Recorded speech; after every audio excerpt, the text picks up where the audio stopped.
Hello friends, आपका prep smart hub में स्वागत है। जीएफआर सीरीज के इस वीडियो में आज हम जीएफआर के रूल 186 से लेकर 194 तक कवर करेंगे। जीएफआर का यह वीडियो काफ़ी इम्पोर्टेंट है एग्ज़ाम के दृष्टिकोण से, इसलिए आप हमारे साथ वीडियो के अंत तक बने रहें। इस वीडियो से काफ़ी क्वेश्चन पूछे जाएंगे क्योंकि इसमें बहुत सारा इम्पोर्टेंट टॉपिक कवर किया जा रहा है। तो चलिए वीडियो की शुरुआत करते हैं और सबसे पहले रूल 186 को देखते हैं। रूल 186 में दिया हुआ है preparation and issue of request for proposal. तो इसमें क्या है, इसमें है कि रिक्वेस्ट ऑफ प्रपोजल जो है उसकी क्या ज़रूरत है, रिक्वेस्ट फॉर प्रपोजल क्यों प्रिपेयर करते हैं। तो बेसिकली जो रिक्वेस्ट फॉर प्रपोजल है वो एक डॉक्यूमेंट है जिस डॉक्यूमेंट को हम कंसल्टेंट को या कंसल्टेंसी फर्म्स को भेजते हैं, उसका ऑफर, उसका बीड मंगवाने के लिए, उसका रिक्वेस्ट मंगवाने के लिए।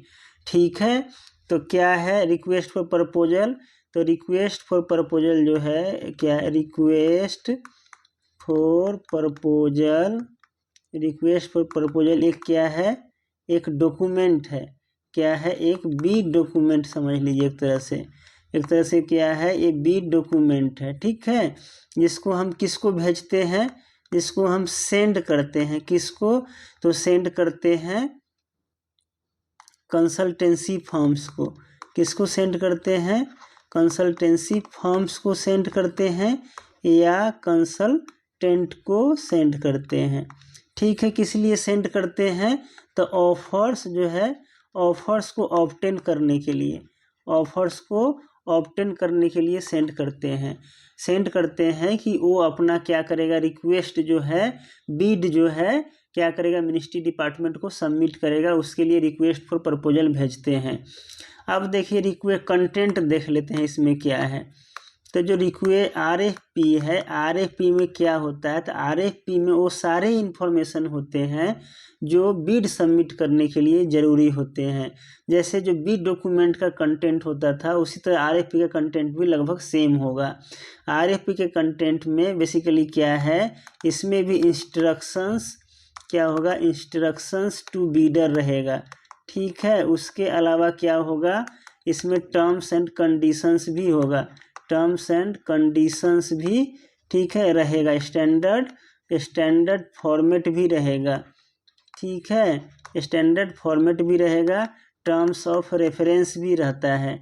ठीक है, तो आप देखेंगे इंस्ट्रक्शंस टू बीडर में क्या क्या आ जाएगा, तो सारी चीज़ें आ जाएंगी। क्या क्या आ जाएगा, तो एलिजिबिलिटी क्राइटेरिया आ जाएगा। ठीक है, एलिजिबिलिटी क्राइटेरिया आ जाएगा, और क्या आ जाएगा, इवैल्यूएशन क्राइटेरिया आ जाएगा। ठीक है, ये भी आ जाएगा, इवैल्यूएशन क्राइटेरिया भी आ जाएगा। और इसके अलावा जो भी है टेक्निकल कॉम्पिटेंस के लिए जो भी पास्ट एक्सपीरियंस वगैरह चाहिए, और जो है वो सारी चीज़ें इसमें क्या आ जाएंगी, ठीक है, आरएफपी में आ जाएंगी। तो आरएफपी क्या है, आरएफपी एक डॉक्यूमेंट है जिसमें सारे इन्फॉर्मेशन रहते हैं, जिससे कि क्या कर सकता है, कंसल्टेंट या कंसल्टेंसी फर्म अपना बीड सबमिट कर सकता है। आगे बढ़ते हैं और जो है अगला पॉइंट देखते हैं। अगला पॉइंट है receipt and opening of proposal. जो रिसीट एंड ओपनिंग जो प्रपोजल है, जो कंसल्टेंसी फर्म्स या जो कंसल्टेंट जो है वो सबमिट करेगा प्रपोजल, वो किस तरह से सबमिट करेगा, तो वो जो how will the supplier submit bid to ministry department. तो इसका जो आंसर आप होगा, इसका आंसर होता है टू बीड। क्या होगा, टू बीड सिस्टम। जो टू बीड सिस्टम है उसके द्वारा क्या करेगा, उसके द्वारा जो है बीड सबमिट करेगा, टू बीड सिस्टम के द्वारा। ठीक है, बीड सबमिट करेगा। टू बीड सिस्टम में क्या होता है, तो टू बीड सिस्टम में जो टेक्निकल प्रपोजल है, ठीक है, टेक्निकल प्रपोजल है उसको, ठीक है, सेपरेट, उसको क्या करते हैं, सेपरेट इन्वेलप में डालते हैं। और जो फाइनेंशियल प्रपोजल है, क्या है, फाइनेंशियल प्रपोजल है, उसको भी क्या करते हैं, सेपरेट प्रपोजल में डालते हैं। उसके बाद जो है दोनों को क्या करते हैं, एक बड़े लिफाफे में क्या कर देते हैं, बिगर लिफाफे में जो है ना दोनों जो टेक्निकल प्रपोजल को एक लिफाफे में, फाइनेंशियल प्रपोजल को दूसरे लिफाफे में बंद कर देते हैं, इन दोनों को एक बड़े लिफाफे में डालकर उसको सील कर देते हैं। तो ये 2 बिट सिस्टम में जो है ये प्रोसीजर है। ठीक है, तो जो कंसल्टेंसी वाला जो भी प्रपोजल होगा वो 2 बिट सिस्टम के द्वारा रिसीव होगा।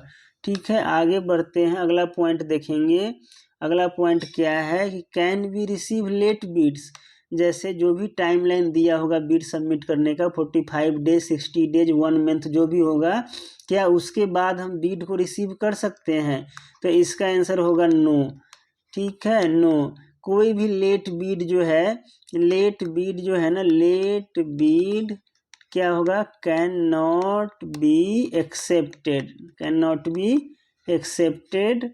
ठीक है, आफ्टर स्पेसिफाइड टाइम, आफ्टर जो भी स्पेसिफाइड टाइम है उसके बाद कोई भी बिड आएगा उसको हम एक्सेप्ट नहीं करेंगे। आगे बढ़ते हैं और अगला पॉइंट देखते हैं। अगला पॉइंट क्या है, जैसे जो टेक्निकल जो प्रपोजल होगा, वो टेक्निकल प्रपोजल को कौन सी कमिटी इवेलुएट करेगी, इवेलुएशन ऑफ टेक्निकल बिड। तो जो टेक्निकल बिड है उसको कौन सी कमिटी करेगी, तो कि इवेलुएशन जो है ना, एक इसका जो आंसर हो जाएगा, इसका आंसर क्या होगा, consultancy, consultancy evaluation, consultancy evaluation committee होता है। क्या होता है, कंसल्टेंसी इवेलुएशन कमिटी होता है। वो क्या करता है, इवेलुएट करता है। वो क्या करता है, इवेलुएट करता है। क्या इवेलुएट करता है, तो टेक्निकल बिड को इवेलुएट करेगा। कौन, consultancy evaluation committee technical bid को इवेलुएट करेगा। ठीक है, आगे बढ़ते हैं और अगला पॉइंट देखेंगे। अगला पॉइंट क्या है, इवेलुएशन ऑफ फाइनेंशियल बिड। तो financial when be evaluate financial bid, तो फाइनेंशियल बिड जो इवेलुएट करेंगे after evaluation, after evaluation of technical bid. Technical bid के इवेलुएशन के बाद जो है हम क्या करेंगे, तो फाइनेंशियल बिड को क्या करेंगे, इवेलुएट करेंगे। ठीक है, फाइनेंशियल बिड को इवेलुएट करेंगे। टेक्निकल बिड का इवेलुएशन होगा और जो टेक्निकल बिड है अगर वो मिनिमम क्वालिफाइंग स्कोर को पार कर जाएगा तभी फाइनेंशियल बिड इवेलुएट होगा। अगर नहीं करेगा तो फाइनेंशियल बिड इवेलुएट नहीं करेंगे। ठीक है, आगे बढ़ते हैं और अगला पॉइंट देखते हैं। अगला पॉइंट क्या है हमारा, तो अगला पॉइंट है मेथड ऑफ सिलेक्शन या evaluation of consultancy proposal. How many methods are available for evaluation of consultancy proposal. तो इसमें जो है ना इवेलुएशन के लिए 3 मेथड है। कितना मेथड दिया गया है, 3 मेथड। तो जो पहला मेथड है, मान लीजिए ए नंबर है, वो है QCBS। क्या है, QCBS यानी quality and cost based system होता है, जो आगे पढ़ेंगे। ठीक है, दूसरा है LCS यानी लिस्ट कॉस्ट सिस्टम होता है, और तीसरा है सिंगल सोर्स सिलेक्शन। क्या है, सिंगल सोर्स सिलेक्शन और कंसल्टेंसी बाय नॉमिनेशन। ठीक है, या नॉमिनेशन जो है ये है 3 है, QCBS हो जाएगा, LCS हो जाएगा, सिंगल सोर्स सिलेक्शन या कंसल्टेंसी बाय नॉमिनेशन। 3 मेथड है। तीनों मेथड को आगे हम डिटेल में देखेंगे। जो हमारा पहला मेथड है वो क्या है, पहला मेथड है कि quality and cost based system यानी है QCBS। इसमें क्या है, when we can use this method, तो इसको हम जो है कहाँ यूज करते हैं, तो जब जो है क्वालिटी क्या है, क्वालिटी जो है प्राइम कंसर्न होता है। जब क्वालिटी जो है प्राइम कंसर्न होता है, किसके लिए, मिनिस्ट्री डिपार्टमेंट के लिए। मिनिस्ट्री डिपार्टमेंट के लिए अगर क्वालिटी प्राइम कंसर्न है तो उस केस में क्या करते हैं, QCBS मेथड को यूज करते हैं। ठीक है, आगे बढ़ते हैं। इसमें अगला जो पॉइंट है उसको देखेंगे। तो जो QCBS है उसका प्रोसीजर क्या है, QCBS का, तो इसका जो प्रोसीजर है QCBS में कि सबसे पहले क्या होता है, टेक्निकल प्रपोजल को हम क्या करते हैं, इवेलुएट करते हैं। टेक्निकल प्रपोजल को इवैल्यूएट किया जाता है और उसको क्या करते हैं, मार्क्स देते हैं। उसके बाद क्या है, उसके बाद बोल रहा है कि जो टेक्निकल प्रपोजल है उसका एक मिनिमम क्वालिफाइंग स्कोर होता है। मिनिमम क्या होता है, मिनिमम जो ये दिया हुआ है मिनिमम क्वालिफाइंग स्कोर होता है, ठीक है। उतना लाना ही पड़ेगा, उतना अगर नहीं लाएगा तो वो क्या हो जाएगा, वो बिड ही रिजेक्ट हो जाएगा, ठीक है। तो टेक्निकल प्रपोजल को इवैल्यूएट करते हैं, फिर जो है उसका जो मिनिमम क्वालिफाइंग स्कोर है उसको उतना स्कोर लाना पड़ेगा, और फिर क्या है, जब उतना स्कोर लाएगा तभी फाइनेंशियल प्रपोजल इवैल्यूएट होगा। और जब टेक्निकल प्रपोजल और फाइनेंशियल प्रपोजल इवैल्यूएट हो जाएगा उसके बाद दोनों का जो रिलेटिव वेटेज होगा, ठीक है, उसको क्या कर देंगे, ऐड कर देंगे। और ऐड करने के बाद जो भी बीडर, जो भी कंसल्टेंट, जो भी कंसल्टेंसी फर्म्स को सबसे ज़्यादा स्कोर होगा उसको कॉन्ट्रैक्ट अवार्ड किया जाएगा, ठीक है। तो प्रोसीजर क्या है, पहले टेक्निकल प्रपोजल इवैल्यूएट करके स्कोर करेंगे, ठीक है। उसके बाद फाइनेंशियल प्रपोजल को क्या करेंगे, इवैल्यूएट करके स्कोर करेंगे। उसके बाद टेक्निकल प्रपोजल का स्कोर और फाइनेंशियल प्रपोजल का स्कोर दोनों को क्या करेंगे, ऐड कर देंगे। और ऐड करने के बाद जो जिसको ज़्यादा स्कोर आएगा उसको क्या हो जाएगा, वो टेंडर अलॉट हो जाएगा।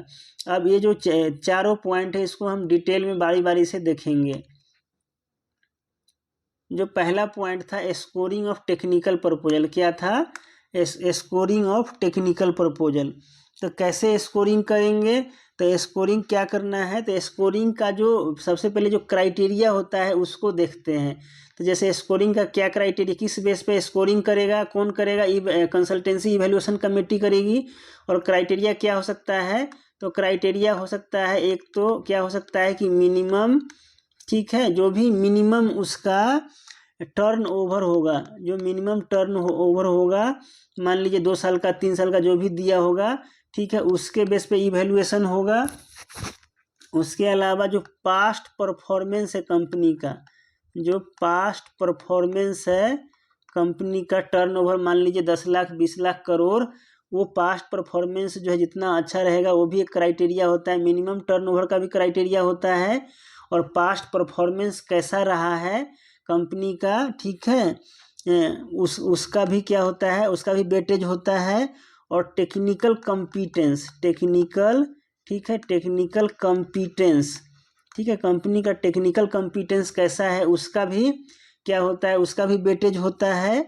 और कंपनी को कोई अवार्ड ऑफ एप्रिसिएशन मिला है, अपने फील्ड में अवार्ड ऑफ एप्रिसिएशन मिला है अगर, तो उसका भी क्या होता है, उसका भी वेटेज होता है। तो ये सब क्या है, इवैल्यूएशन क्राइटेरिया है, क्या है, इवैल्यूएशन क्राइटेरिया है, ठीक है। इसी क्राइटेरिया के बेस पे क्या होता है, इसी क्राइटेरिया के बेस पे क्या होती है, कंसल्टेंसी इवैल्यूएशन कमेटी है वो इवैल्यूएट करके स्कोरिंग करती है, ठीक है। तो यहाँ मान लीजिए कि जो कमिटी है वो, जैसे इसमें 3 बीडर जो है पार्टिसिपेट किया, ABC तीनों जो है पार्टिसिपेट किया है। जो इसको जो मार्क्स मिला है, जो भी इवैल्यूएशन क्राइटेरिया था उसके बेस पे जो मार्क्स मिला है, इसको मिला है 60, इसको मिला 70 और इसको मिला 55, ठीक है। ये इसको क्या मिला है, मार्क्स मिला है, 60 मिला है, 70 मिला है और 55 मार्क्स इसको क्या हुआ है, मिला है, ठीक है। अब जो है आगे देखते हैं अगला पॉइंट वो क्या है। तो अगला पॉइंट है कि इसमें जो है ना एक मिनिमम क्वालिफाइंग स्कोर भी होगा। जैसे मान लीजिए कि जो ये रेशियो है क्वालिटी का और कॉस्ट का, वो 60-40 का है। किसका है, 60 और 40 का है। तो हम देखे थे कि ABC है, तो ए को कितना मिला था 60, बी को कितना मिला था 70 और सी को कितना मिला था 55। तो आप देखेंगे इसको तो 60 से अगर का, और ये जो टेक्निकल जो स्कोर होता है, वो जो टोटल स्कोर होता है टेक्निकल स्कोर वो 100 का होता है। तो उसमें इसको 60 आया था, बी को 70 आया था, सी को 55 आया था। तो आप देख रहे हैं सी को 55 आ गया, इसका मतलब 60 से कम आ गया, ठीक है। मिनिमम जो क्वालिफाइंग स्कोर है वो 60 है, ठीक है। मिनिमम क्वालिफाइंग स्कोर कितना है, 60 है, 60 से कम आ गया तो ये क्या हो गया, ये रिजेक्ट हो गया, ये पास ही नहीं किया। तो 2 पास किया है, 60 वाला और 70 वाला, ठीक है। आगे बढ़ते हैं, अगला पॉइंट देखते हैं। इसमें हम देखेंगे scoring of financial proposal of technically qualified Beed, कि जो भी टेक्निकली बीड क्वालिफाई हो गया है उसका क्या करेंगे, तो फाइनेंशियली इवेलुएट करेंगे, फाइनेंशियल प्रपोजल को इवेलुएट करेंगे और उसको क्या करेंगे, मार्क्स अवार्ड करेंगे।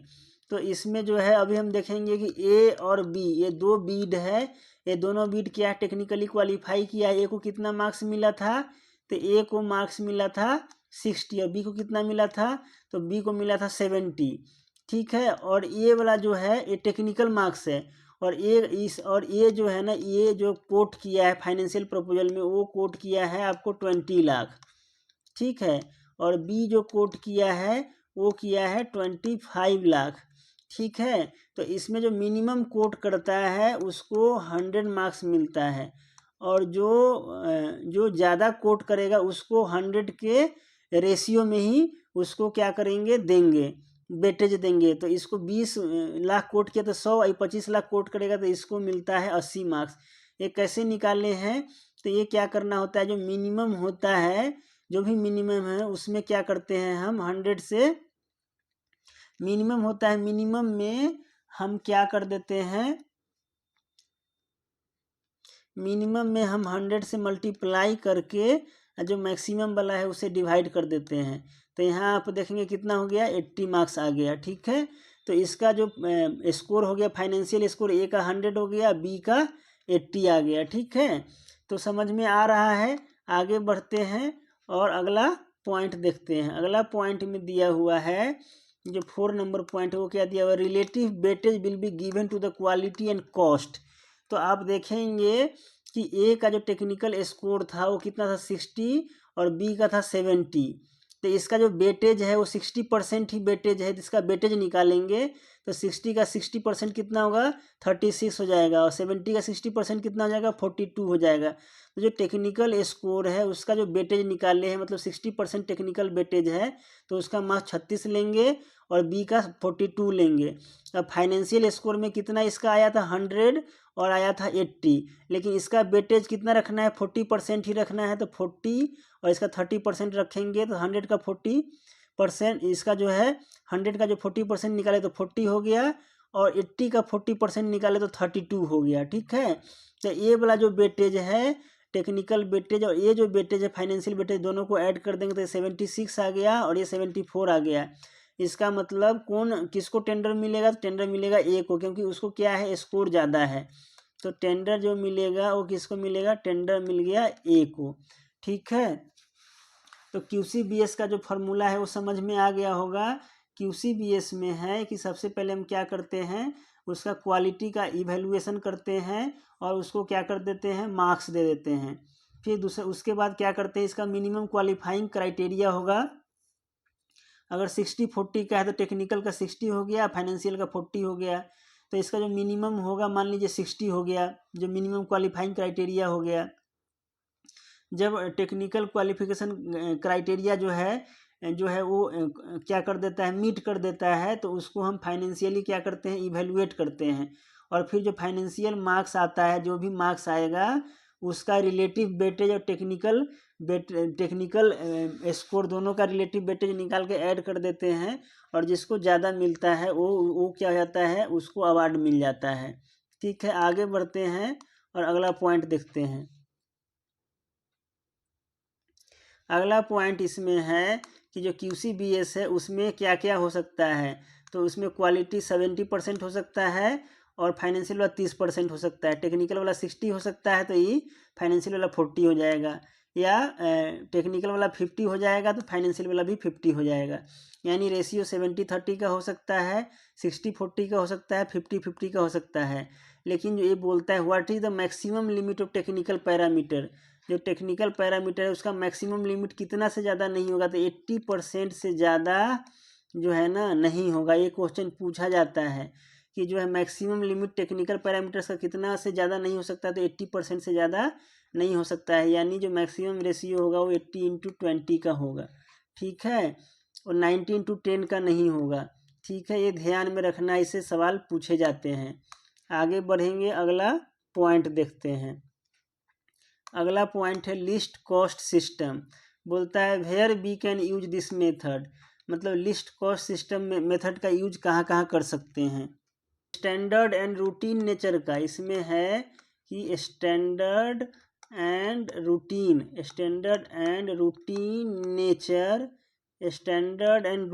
नेचर का अगर क्या होगा, स्टैंडर्ड एंड रूटीन नेचर का अगर वर्क होगा तो वो उसको जो है किसके लिस्ट कॉस्ट सिस्टम के द्वारा कर सकते हैं। और इसमें क्या क्या आ जाएगा, जैसे ऑडिट वाला जो काम है वो ऑडिट वाला जो कंसल्टेंसी सर्विसेज है वो आ जाएगा।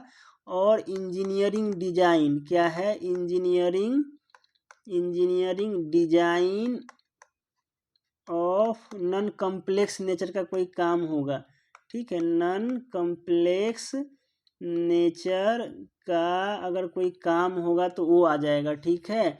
Where we can use this method, तो स्टैंडर्ड रूटीन नेचर का वर्क होगा, जैसे ऑडिट हो गया। Engineering design of a non complex nature का कोई इंजीनियरिंग डिजाइन है, जैसे गांव देहात का जैसे रोड का डिजाइन करना है तो वो क्या है, कॉम्प्लेक्स नेचर का नहीं है तो इजीली हो जाएगा, ठीक है। ऑडिट वाला जो काम है वो इजीली हो जाएगा। बोल रहा है कि इसमें is there any weightage for technical score in the financial evaluation, तो इसमें जो लिस्ट कॉस्ट सिस्टम में है कि टेक्निकल स्कोर का वेटेज नहीं होता है, टेक्निकल स्कोर का कोई भी वेटेज क्या है, वेटेज जो है क्या होता है, नहीं होता है, नहीं रहता है इसमें, ठीक है, नहीं रहता, टेक्निकल का कोई वेटेज नहीं रहता है।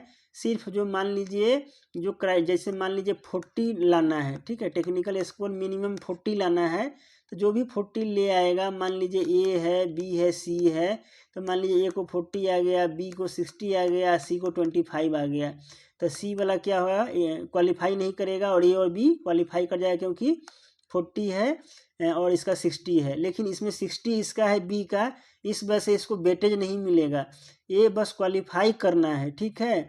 उसके बाद जो फाइनेंशियल में जो भी कम जो है, जो भी फाइनेंशियल जब इसका होगा तो उसमें जो भी कम कोट कर देगा प्राइस उसको प्रपोजल, ठीक है, टेंडर मिल जाएगा।